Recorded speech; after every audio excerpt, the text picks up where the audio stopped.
और coordination number 6 आई थी। आज हम लोग शुरू करेंगे body centred cubic unit cell. तो body centred cubic unit cell क्या है? शॉर्ट में से बीसीसी यूनिट सेल कहते हैं। बी मतलब बॉडी, सी मतलब सेंटर्ड, सी मतलब क्यूबिक। तो body centred cubic unit cell जिसे शॉर्ट में बीसीसी यूनिट सेल कहते हैं।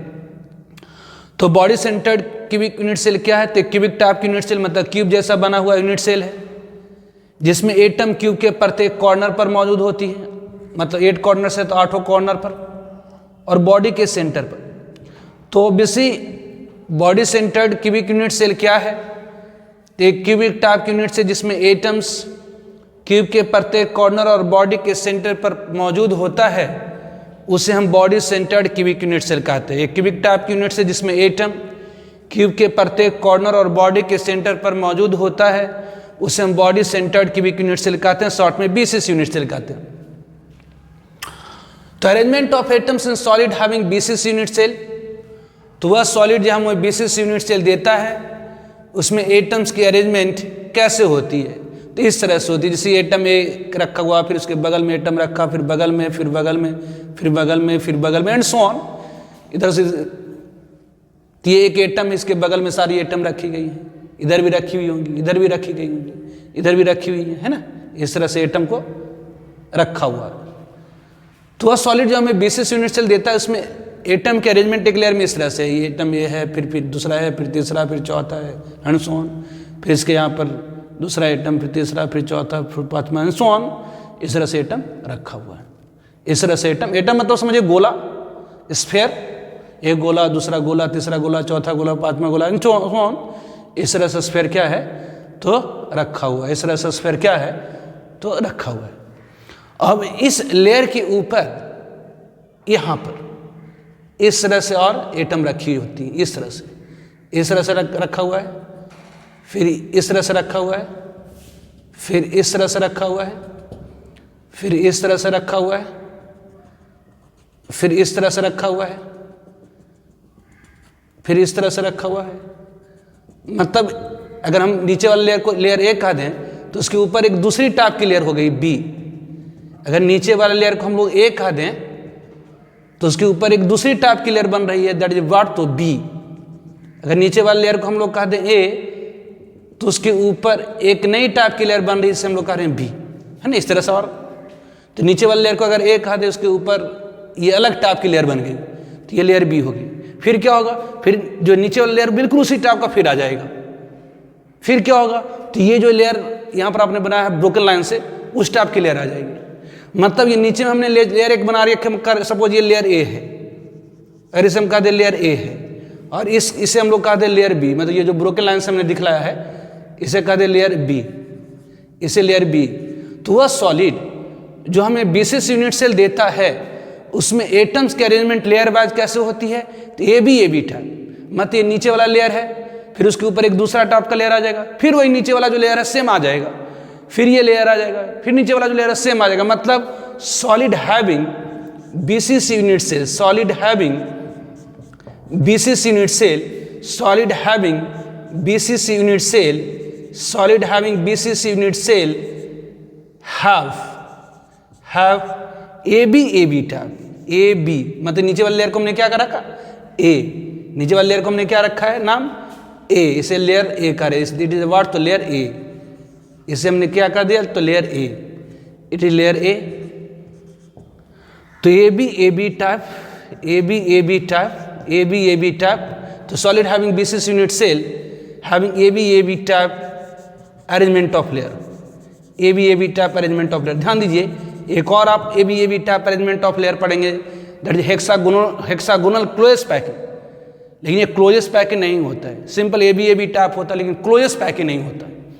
तो वह सॉलिड जो हमें body centred cubic unit cell देता है उसमें एटम्स की अरेंजमेंट लेयर वाइज कैसे होती है? तो ए बी टाइप होती है। ध्यान रखिएगा, सिंपल क्यूबिक में लेयर की अरेंजमेंट ए टाइप होती है, मतलब एक ही तरह की लेयर बार बार रिपीट होती है, जबकि बीसीसी यूनिट सेल में लेयर की अरेंजमेंट ए बी टाइप होता है, जबकि एफसीसी में लेयर की अरेंजमेंट ए बी सी मतलब एक लेयर, उसके ऊपर दूसरा टॉप का, फिर तीसरा टॉप का, फिर पहला ही टॉप का जगह, फिर दूसरा टॉप का, फिर तीसरा टॉप का, फिर पहला ही टॉप का जगह, फिर दूसरा, वो एफसीसी में होता है। तो सिंपल क्यूबिक में क्या होता है, तो एक ही तरह की लेयर बार बार आती रहेंगी, that is a type arrangement of layer होती है। जबकि बीसीसी में क्या होता है, तो ए बी टाइप, जैसे नीचे वाले हमने लेयर को कह दिया ए, जो सॉलिड लाइन से हमने एटम को ड्रॉ किया है उसे लेयर ए कह रहे हैं, और जो ब्रोकन लाइन से लेयर को ड्रॉ किया है उसे लेयर बी कह रहे हैं। तो ये सॉलिड लाइन वाला लेयर, उसके ऊपर ब्रोकन लाइन वाला लेयर, फिर सॉलिड लाइन वाला लेयर, फिर ब्रोकन लाइन वाला लेयर, मतलब वह सॉलिड जो हमें बीसीसी यूनिट सेल देता है उसमें A B type arrangement of layer होती है। आप इसे विजुलाइज भी कर सकते हैं, इसे 3D फिगर में यहाँ पर देखिए कि कैसा ये दिख रहा है क्या, तो ये A B type arrangement of layer, आप यहाँ पर देखिए कैसा दिख रहा है, ठीक है। तो what is the body centred cubic unit cell, तो body centred cubic unit cell क्या है, तो ये क्यूबिक टाइप की यूनिट सेल जिसमें एटम क्यूब के प्रत्येक कॉर्नर और बॉडी के सेंटर पर मौजूद होती है, that is called body centred cubic unit cell. Cubic type unit cell in which atoms are present at each corner and body centre of unit cell is called body centred cubic unit cell.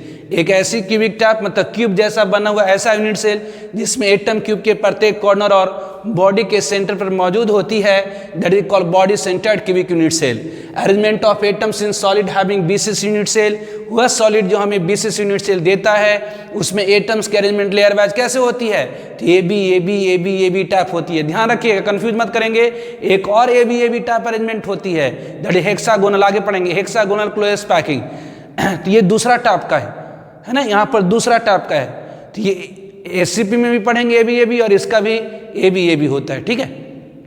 तो ध्यान रखेंगे वह solid जो हमें BCC unit cell देता है उसमें arrangement of layer A B type होती है, ठीक है। इसे नोट डाउन करिए। Now arrangement of atoms in BCC unit cell, body centred cubic unit cell में एटम्स के अरेंजमेंट बीसीसी यूनिट सेल कैसे कंसीडर किया गया। आप लोगों को मैंने पहले बताया था यूनिट सेल क्या होती है, the smallest part of crystalline solid whose properties will similar to properties of entire solid is called unit cell. Unit cell क्या है, किसी भी क्रिस्टलाइन सॉलिड का वह सबसे छोटा सा पार्ट जिसकी प्रॉपर्टीज पूरे सॉलिड के प्रॉपर्टी के समान हो, that is called unit cell. Unit cell क्या है, the smallest part of crystalline solid whose properties will similar to properties of entire solid is called unit cell। या इसी को हम लोग दूसरे शब्दों में कहते हैं कि ये स्मॉलेस्ट पार्ट है ब्रेविस लैटिस का, स्मॉलेस्ट पार्ट है क्रिस्टल लैटिस का, उसे अगर हम डिफरेंट डायरेक्शन में एक्सटेंड करें तो इंटायर सॉलिड जनरेट करें। तो यूनिट सेल क्रिस्टलाइन सॉलिड का सबसे छोटा सा पार्ट होता है जिसकी प्रॉपर्टी पूरे सॉलिड के प्रॉपर्टी के समान होती है। तो यूनिट सेल कंसीडर करने के लिए क्या करें, तो एक लेयर से, जैसे ये लेयर ए है तो उसे एटम ये पी, ये क्यू, ये आर, ये एस, उसके ऊपर ऑब्वियसली एटम वो है, फिर यहाँ पर पी डैश, ये क्यू डैश, ये आर डैश, ये एस डैश।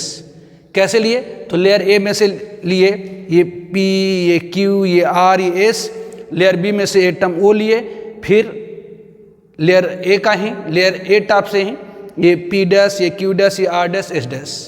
ऑब्वियसली वह सॉलिड जो हमें बीसीसी यूनिट सेल देता है उसमें एटम्स के अरेंजमेंट लेयर वाइज कैसे होती है, तो ए बी टाइप। तो लेयर ए में से ये पी, क्यू, आर, एस लिए, उसके ऊपर ओ, फिर उसके ऊपर और लेयर ए है तो उस लेयर से P dash, Q dash, R dash, S dash लिए। तो हमने ए बी ये आपका 4 एटम लेयर ए से लिए, उसके ऊपर एटम जो ओ है वो लेयर बी से लिए, और फिर 4 एटम इसी टाइप के लेयर से लिए। तो ये क्या हुआ, तो ये P, ये Q, ये R, ये S, बीच में O है, ये P डैश, ये Q डैश, ये R डैश, S डैश है। आप देख सकते हैं कि कैसा दिखेगा, दिख रहा है आपको। एक एटम आपका P है, फिर आपका Q है, फिर R है, ये S है, बीच में O है, फिर P डैश, ये Q डैश, ये R डैश, S डैश है। आप देखिए इसे कैसा है 3D में, ये P है, ये Q है, ये R है, S है, एक लेयर से लिए, उसके बीच में O है, फिर P डैश, ये Q डैश, ये R डैश, S डैश है। अब यूनिट सेल कंसीडर करने के लिए हम क्या करेंगे, अब यूनिट सेल कंसीडर करने के लिए हम क्या करेंगे, तो जो ऊपर वाली लेयर है, जो ऊपर वाली लेयर है that is P dash, Q dash, R dash, S dash है, जो ऊपर वाली लेयर है उस चारों एटम के सेंटर से पास करते प्लेन से काट दीजिए। कि जी प्लेन समझ में नहीं आया, मतलब चाकू रख के काट दीजिए। चाकू नहीं समझ में आया तो तलवार निकालिए और उसको काट दीजिए, और काट करके आधा आधा पार्ट को हटा दीजिए। फिर नीचे वाले जो लेयर है, जो नीचे वाला लेयर है that is P Q R S, उसके सेंटर से पास करते प्लेन से काट दीजिए। फिर क्या करिए, फिर साइड बाय साइड कट करिए, इधर से कट करिए, इधर से कट करिए, इधर से कट करिए, इधर से कट करिए, जैसे सिंपल क्यूबिक में करते थे। क्या, तो ये आपको वहाँ पर पी क्यू आर एस होता था, पी के ऊपर पी डैश, क्यू के ऊपर क्यू डैश, आर के ऊपर आर डैश, एस के ऊपर S dash. Unit cell consider करने के लिए अपर लेयर को काट देते थे, लोअर लेयर को काट देते थे, फिर साइड बाय साइड काट करके हटा देते थे। बिल्कुल उसी तरह से यहाँ पर अंतर क्या आ गया है, तो बीच में एक एटम आ गया वो, तो ये आपका पी है, ये क्यू है, ये आर है, एस है, बीच में वो है, ये पी है, ये क्यू है, ये आर है, एस है, बीच में वो है, यहाँ पी डैश, ये क्यू डैश, ये R dash, S dash. Unit cell consider करने के लिए क्या करेंगे, तो अपर वाली लेयर के सेंटर से पास करते प्लेन से काट दीजिए, नीचे वाले लेयर के सेंटर से पास करते प्लेन से काट दीजिए, फिर साइड बाय साइड कट करिए, फिर साइड बाय साइड कट करिए, तो आपको क्या मिलेगा, बीसीसी यूनिट सेल। ध्यान दीजिए, एटम कटा हुआ नहीं होता, ये हमारी इमेजिनेशन, ये हमारी सोच है। एक्चुअली हम लोग सॉलिड का वह सबसे छोटा सा पार्ट कंसीडर करना चाहते हैं जिसकी प्रॉपर्टी पूरे सॉलिड के प्रॉपर्टी के समान हो। तो बीसीसी यूनिट सेल में, बीसीसी यूनिट सेल में आप देख रहे हैं, बीसीसी यूनिट सेल में एटम कैसे है, तो ये पी है, ये क्यू है, ये आर है, एस है, बीच में वो है, ये पी डैश, ये क्यू डैश, ये आर डैश, एस डैश है। यूनिट सेल कंसीडर करने के लिए अपर लेयर को कट करें, लोअर लेयर को कट करें, फिर साइड बाय साइड कट करें, तो कैसा दिखेगा, तो ऑब्वियसली आप फिगर में आप देख सकते हैं कैसा दिखेगा, है ना, यहाँ पर आप देख सकते हैं कैसा दिखेगा। ठीक है, तो दिख रहा है आपको, तो यहाँ पर देख सकते हैं कि प्रत्येक कॉर्नर पर, यहाँ पर देख सकते हैं कि प्रत्येक कॉर्नर पर वन एटम का 1/8 पार्ट आ रहा है, और बॉडी के सेंटर पर, बॉडी के सेंटर पूरा एटम रह जा रहा है। तो ऑब्वियसली बीसीसी यूनिट सेल में, या सिंपल कि क्यूबिक यूनिट सेल में प्रत्येक कॉर्नर पर, क्यूबिक यूनिट सेल में प्रत्येक कॉर्नर पर वन एटम का 1/8 पार्ट होता है, और बॉडी के सेंटर पर, बॉडी के सेंटर पर कंप्लीट एटम होता है। तो in cubic type unit cell at each corner 1/8 part of an atom occupy, cubic unit cell में प्रत्येक कॉर्नर पर 1/8 पार्ट एटम की ऑक्युपाई करती है, और बॉडी के सेंटर पर कंप्लीट एटम ऑक्युपाई करता है। तो if Z is the number of atom per unit cell, तो एक यूनिट सेल में कुल कितना एटम बचा, कुल कितना एटम आया, तो कहेंगे जी प्रत्येक कॉर्नर पर वन एटम का 1/8 पार्ट, 1/8 पार्ट, 1/8 पार्ट, 1/8 पार्ट, 1/8, 1/8, 1/8, और एक बॉडी के सेंटर पर, तो 8 वन कॉर्नर पर 1/8 पार्ट, तो 8 कॉर्नर पर 8 × 1/8, एक बॉडी के सेंटर पर तो 2, तो number of atom per unit cell. तो बीसीसी के एक यूनिट सेल में एटम की संख्या कितनी हो गई, तो ये 2 हो गई। बीसीसी यूनिट तो आपको याद रखना है, जैसे सिंपल क्यूबिक यूनिट सेल के लिए जेड की वैल्यू 1 होती है, उसी तरह से बीसीसी यूनिट सेल के लिए जेड की वैल्यू कितनी होती, तो 2 होती है। ठीक है, नोट कर लीजिए इसको। Now relation between radius of atom small R and edge length A for BCC unit cell. तो हम लोग रिलेशनशिप निकालना चाह रहे एटम की रेडियस और एज लेंथ ए के बीच में, चूंकि ये क्यूब है तो क्यूब की सारी एजेज इक्वल होती हैं। तो relation between radius of atom small R and edge length A for BCC unit cell, body centred cubic unit cell में एज लेंथ और रेडियस ऑफ एटम के बीच में रिलेशनशिप। तो हम लोगों ने कॉन्सिडर कर रखा है body centred cubic unit cell, हम लोगों ने कॉन्सिडर कर रखा है body centred cubic unit cell. तो ऑब्वियसली यहाँ पर बीसीसी यूनिट सेल में एटम क्यूब के प्रत्येक कॉर्नर पर होती हैं और बॉडी के सेंटर पर होती हैं। तो यहाँ पर मान लेते एटम पी का सेंटर है, यहाँ एटम क्यू का सेंटर है, एटम आर का सेंटर है, एटम एस का सेंटर है, यहाँ पर एटम पी डैश के सेंटर, यहाँ क्यू डैश के सेंटर, यहाँ आर डैश के सेंटर, एस डैश के सेंटर, और ये एटम ओ के सेंटर। तो ऑब्वियसली ये Q S it is a face diagonal, ये नीचे वाले फेस का ये डायगोनल है ना, ये नीचे वाले फेस का डायगोनल है। तो अगर इस क्यू एस को अगर हम निकालना चाहें, मतलब इस फेस डायगोनल को अगर निकालना चाहें, तो फ्रॉम ज्योमेट्री से इस फेस डायगोनल की लेंथ कितनी हो जाएगी, मतलब क्यू से एस की लंबाई कितनी हो जाएंगी, तो ये डायगोनल है ना, ये 90 डिग्री पर तो आपका क्या हो जाएगा, ये क्यू आर का स्क्वायर प्लस आर एस का स्क्वायर, मतलब ये ए का स्क्वायर प्लस ए का square under root this one. तो ये Q S is equal to क्या होगी, तो A square plus A square under root मतलब रूट 2a, तो ये Q S is equal to root 2a, तो Q S is equal to कितनी होगी, तो root 2a। Now Q dash S मतलब यहाँ ये क्यू डैश है, ये एस है, it is called body diagonal. ये क्या हुआ, तो फेस डायगोनल, और क्यू डैश से चल के एस तक आए, इसकी लेंथ कितनी होगी, तो ये क्यू डैश एस निकालनी है, तो ये कितनी हो जाएगी, तो क्यू एस का स्क्वायर प्लस क्यू डैश का स्क्वायर। अगर ये क्यू डैश मतलब it is called body diagonal, ध्यान दीजिए वह डायगोनल जो बॉडी के सेंटर से पास करता है उसे हम बॉडी डायगोनल कहते हैं। तो ये क्यू डैश एस क्या है, तो बॉडी डायगोनल है, तो Q dash is equal to क्या होगी, तो क्यू एस का स्क्वायर प्लस क्यू डैश का स्क्वायर। तो Q dash S is equal to क्या होगी, तो ये क्यू डैश से चल करके एस तक अगर जाएं तो यहाँ से चलना, तो क्यू डैश से चल कर अगर एस तक जाएं तो ये क्यू डैश एस, तो ये कितनी लेंथ हो जाएगी, तो कहेंगे जी ये क्यू एस का स्क्वायर प्लस क्यू डैश का स्क्वायर, तो क्यू एस मतलब कितना, तो रूट 2a का स्क्वायर, और क्यू डैश क्या, तो ये तो एज लेंथ है, तो a का स्क्वायर अंडर रूट, तो Q dash S is equal to कितनी हो गई, तो ये रूट 3a हो गई। तो ज्योमेट्री से हमने क्यू डैश एस मतलब बॉडी, इस बॉडी डायगोनल को निकाला, तो इसकी वैल्यू आ रही है रूट 3a। ज्योमेट्री से हम लोगों ने क्यू डैश एस को कैलकुलेट करा, तो ये कितनी आ रही है, तो रूट 3a। तो यदि हम रियल अरेंजमेंट ऑफ एटम से मतलब एटम जो अरेंज है उसके अरेंजमेंट से अगर हम क्यू डैश एस की लेंथ निकालना चाहें तो यहाँ पर क्या है, तो क्यू डैश एटम की सेंटर है, यहाँ से चल करके अगर हम यहाँ तक जाएं तो आप सोचिए कि अगर यहाँ से चलना शुरू करेंगे तो इस कॉर्नर पर वाले रखे हुए, इस कॉर्नर पर रखे हुए एटम के सेंटर से चलना शुरू करेंगे तो चलते जाएंगे चलते जाएंगे चलते जाएंगे चलते जाएंगे चलते जाएंगे, रेडियस ऑफ एटम के बराबर जब डिस्टेंस ट्रेवल करेंगे, रेडियस ऑफ एटम के बराबर जब दूरी तय करेंगे तो आप कहाँ जाएंगे, तो इस कॉर्नर पर रखे हुए एटम के सरफेस पे आ जाएंगे। जानिए क्यू डैश से हम लोग एस तक जा रहे हैं, तो अगर क्यू डैश से चलकर हम एस तक जाएंगे, यहाँ से चलना शुरू करें मतलब क्यू डैश पर रखे हुए एटम के सेंटर से चलना शुरू करें, चलते जाएंगे चलते जाएंगे चलते जाएंगे, रेडियस ऑफ एटम के बराबर जब दूरी तय करेंगे तो ऑब्वियसली एटम के सरफेस पे आ जाएंगे, सतह पर आ जाएंगे। फिर आगे चलना शुरू करेंगे, चलते जाएंगे, यहाँ से फिर जैसे ही आगे बढ़ेंगे तो बॉडी के सेंटर पर रखे हुए एटम में घुस पड़ेंगे, तो चलते जाएंगे चलते जाएंगे चलते जाएंगे चलते जाएंगे, रेडियस ऑफ एटम के बराबर जब डिस्टेंस ट्रेवल करेंगे तो बॉडी के सेंटर पे आ जाएंगे।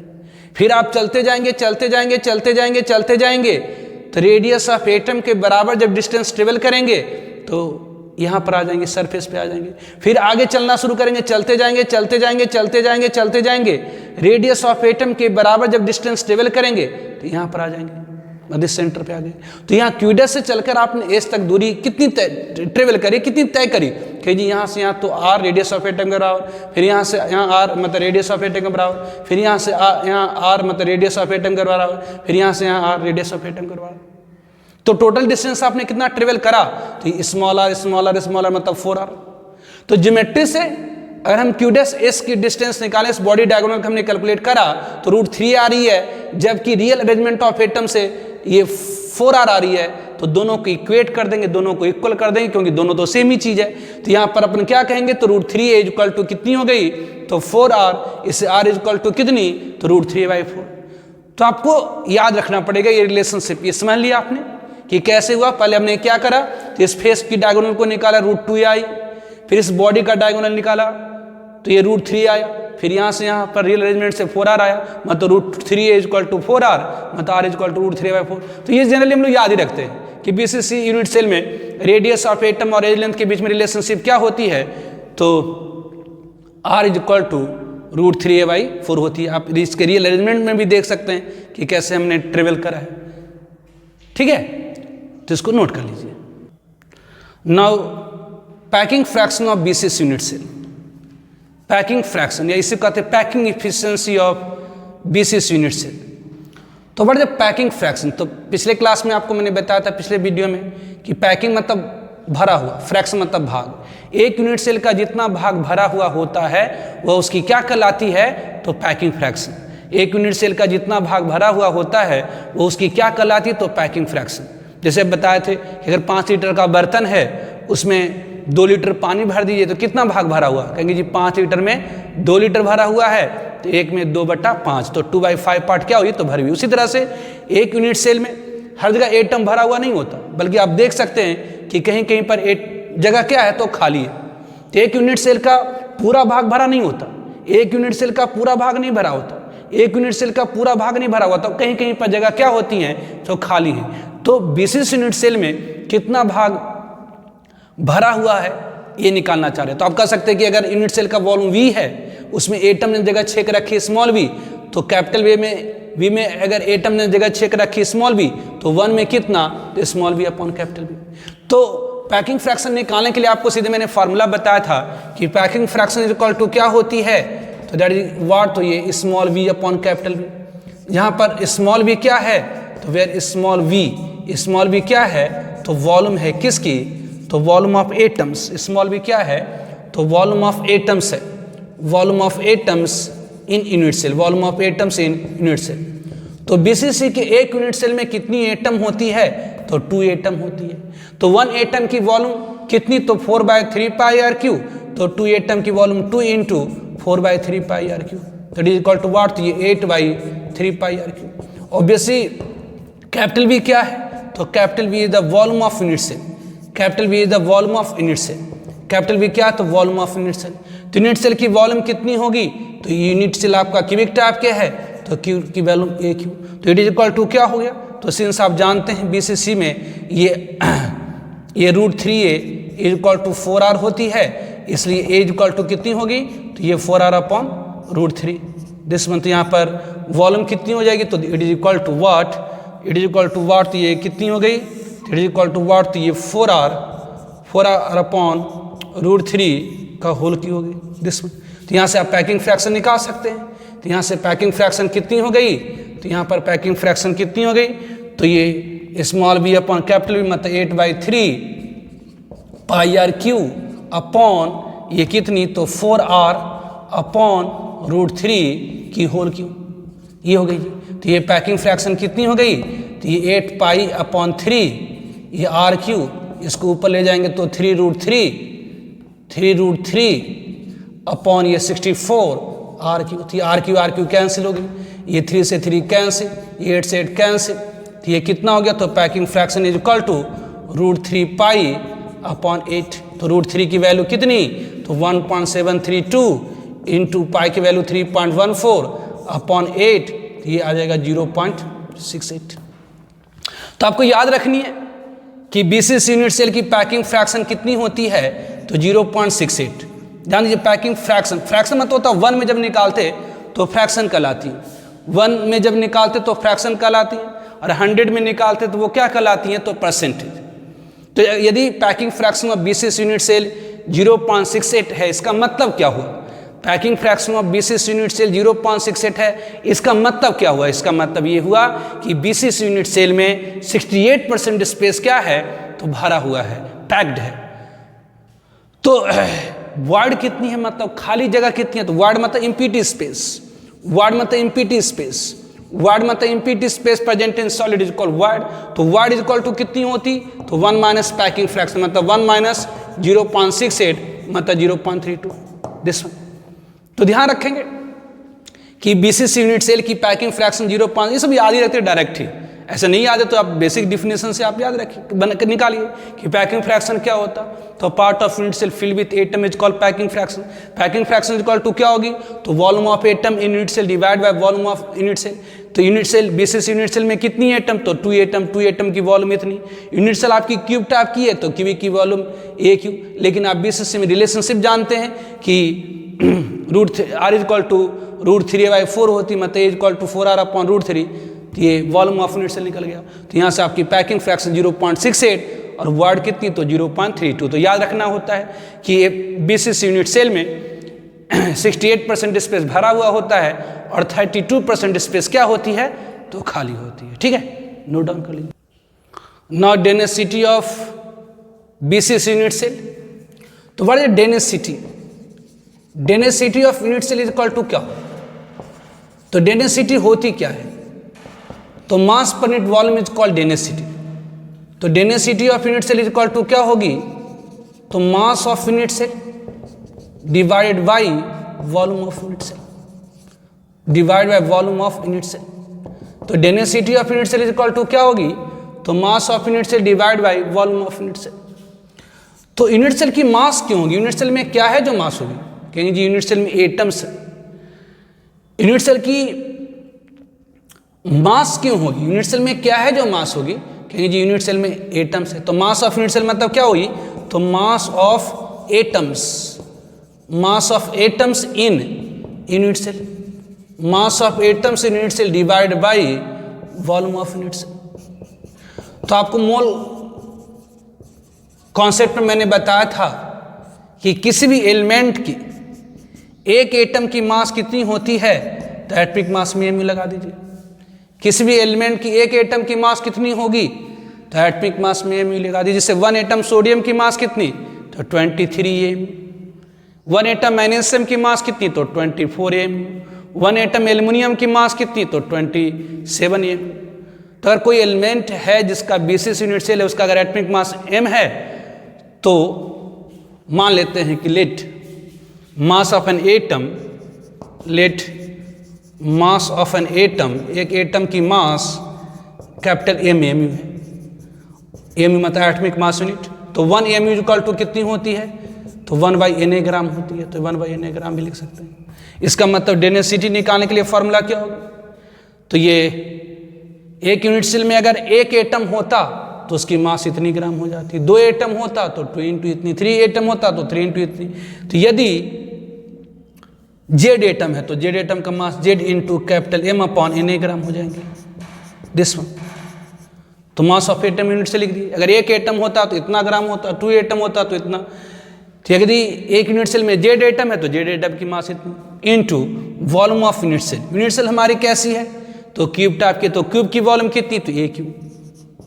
यदि हम लोग एज लेंथ सेंटीमीटर में लें तो ये ग्राम पर क्यूबिक सेंटीमीटर। ये कब क्यूबिक सेंटीमीटर कब लिखे हैं, तो हमने पहले से मान रखा है, प्री एजॉम्ड है, पहले से मान रखें कि एज लेंथ किस में होंगी, 3 सेंटीमीटर। तो ये फॉर्मूला हो गई, जस्ट याद रखेंगे D equal to Z M upon Na, Z M upon Na A cube gram per cubic centimetre.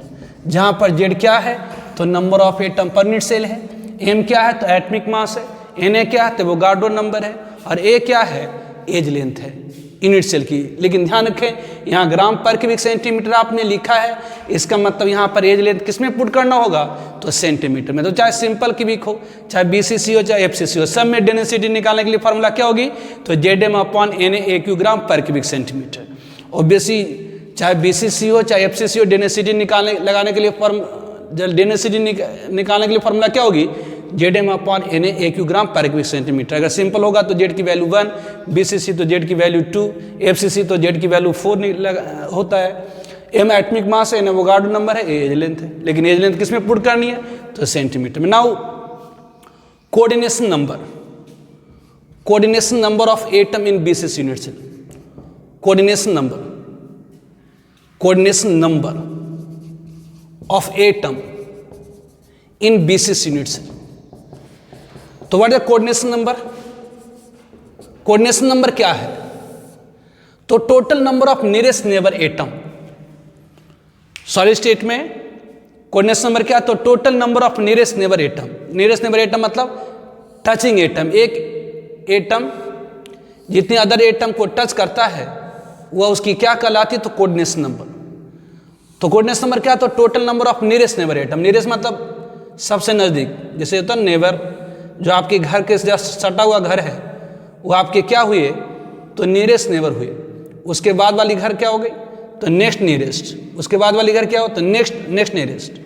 तो ऑब्वियसली BCC यूनिट सेल में एटम की कोऑर्डिनेशन नंबर कितनी होंगी, तो BCC यूनिट सेल में अगर कोई भी एटम को पकड़, जैसे मान लीजिए कि बॉडी के सेंटर वाला को पकड़ लीजिए, तो कितने एटम को टच करेंगे, कहेंगे जी 4 एटम ऊपर टच करेगा, 4 एटम नीचे टच करेगा। या कहेंगे जी कोई कॉर्नर पर वाले एटम को पकड़ लीजिए, तो यहाँ पर लेकिन ध्यान दीजिए इस कॉर्नर पर 1 एटम का 1/8 पार्ट है, तो ये 1/8 पार्ट कितना को टच कर रहा, A1।